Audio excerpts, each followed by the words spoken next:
Sabe essa tela que você está vendo agora? Por muito tempo, ela foi a única porta de entrada para a internet. E eu aposto que a maioria de vocês nem imagina como era a vida online antes do Google, antes de ter todas as respostas do universo na palma da mão. Prepare-se, porque o que eu vou te contar vai parecer ficção científica. A internet, nos seus primórdios, era um lugar muito, mas muito diferente. Era como uma cidade gigantesca, cheia de bibliotecas incríveis, mas sem mapa, sem placas e sem ninguém para te dar uma direção. Você estava completamente por sua conta e risco. Quer encontrar uma informação? Boa sorte. Você precisava saber o endereço exato do site, o famoso URL, e digitá-lo letra por letra. Errou uma vírgula. Azar o seu. Página não encontrada. Imagina só o caos. Não existia um buscador mágico. O que existia eram chamados diretórios. Pensa num catálogo telefônico. Uma lista amarela gigante. Só que para sites o mais famoso era o Yahoo. Mas não era um buscador como hoje. Era uma lista de links organizada por humanos, em categorias como artes, ciências, esportes. Se você quisesse achar algo sobre, sei lá, receitas de bolo, você teria que ir em lazer e hobbies, depois culinária, depois sobremesas, e torcer para encontrar um link útil no meio de dezenas de outros. Era lento, era frustrante e muitas vezes inútil. E o mais absurdo ainda não é isso. A gente usava coisas como o KD, o Alta Vista, o Lycos, nomes que hoje parecem saídos de um filme de ficção retrô. E a busca era terrível. Se você procurasse por caros veloces, os resultados podiam trazer uma página sobre a velocidade da luz, um artigo sobre um cara chamado Veloz e a página pessoal de alguém que amava carros. Não havia relevância, não havia inteligência, era um tiro no escuro. Essa dificuldade toda criava uma barreira enorme. A internet não era para todo mundo. Era um clube para quem tinha paciência e conhecimento técnico. Mas essa cena de caos e desorganização estava prestes a mudar a história da humanidade. E o que ninguém sabe é o que aconteceu depois, nos bastidores de uma universidade, com dois estudantes que tiveram uma ideia que parecia loucura na época. Uma ideia que iria organizar toda a informação do mundo e, no processo, transformar completamente as nossas vidas. Se você está curtindo essa viagem no tempo, já deixa o seu like e se inscreve no canal, porque a história fica ainda melhor. Antes do Google, a gente vivia na era da internet discada. O som da conexão era a trilha sonora da nossa geração. Aquele barulho de modem se conectando era sinônimo de estou entrando no futuro, mas era um futuro lento. Muito lento. Baixar uma única música podia levar horas. Ver um vídeo, esquece.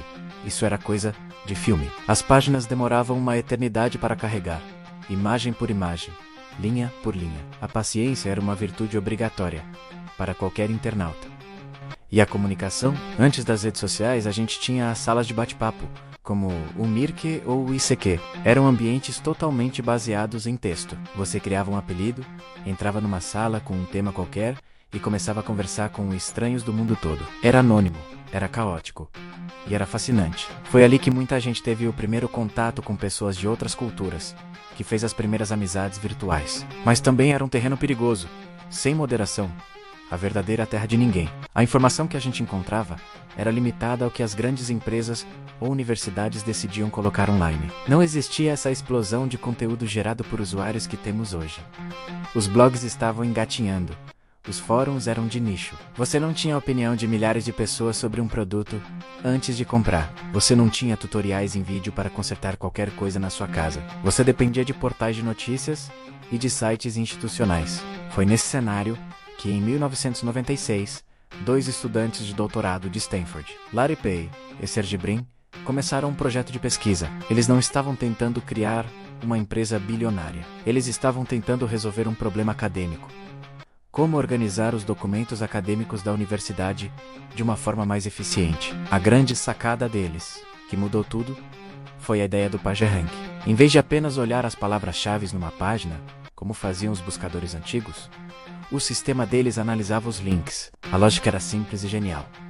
Se uma página importante, como a do New York Times, tinha um link para outra página, essa segunda página provavelmente também era importante. Cada link era como um voto de confiança. Quanto mais votos de qualidade uma página recebia, mais alta ela aparecia nos resultados da busca. Essa ideia, que hoje parece óbvia, foi revolucionária. Pela primeira vez, Os resultados de uma busca não eram apenas uma lista de palavras, mas uma hierarquia de relevância e autoridade. Eles chamaram esse sistema de Backrub no início, por causa da análise dos backlinks. Felizmente, eles mudaram o nome para Google, uma brincadeira com o termo matemático Google, que é o número 1 seguido por 100 zeros, simbolizando a missão de organizar a quantidade aparentemente infinita de informações na web. Eles testaram o buscador dentro da rede da Universidade de Stanford, e o sucesso foi instantâneo. A qualidade dos resultados era tão superior a tudo o que existia, que as pessoas simplesmente pararam de usar o Alta Vista.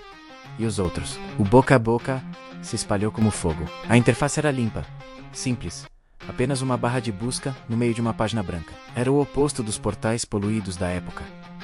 Era rápido, era preciso e era quase mágico. Mas o que vem a seguir é a parte mais chocante e menos conhecida dessa história. Eles não queriam criar uma empresa. Larry e Sergey tentaram vender a tecnologia do Google para o Yahoo por apenas $1 milhão. E o Yahoo, a gigante da época, disse não. Eles não viram o potencial. Essa decisão é considerada um dos maiores erros da história corporativa.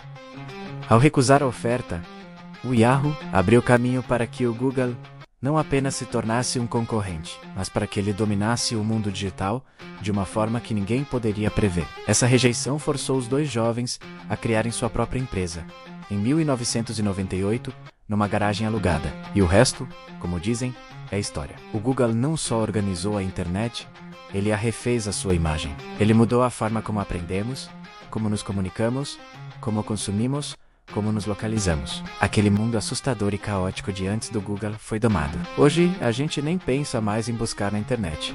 A gente simplesmente dá um Google. É um verbo, é parte da nossa vida. Então, da próxima vez que você digitar uma pergunta qualquer na barra de busca e tiver resposta em menos de um segundo, lembre-se daquele tempo, não tão distante, um tempo de modems barulhentos, de listas amarelas digitais e de dois estudantes que, ao terem sua invenção rejeitada, acabaram construindo o futuro.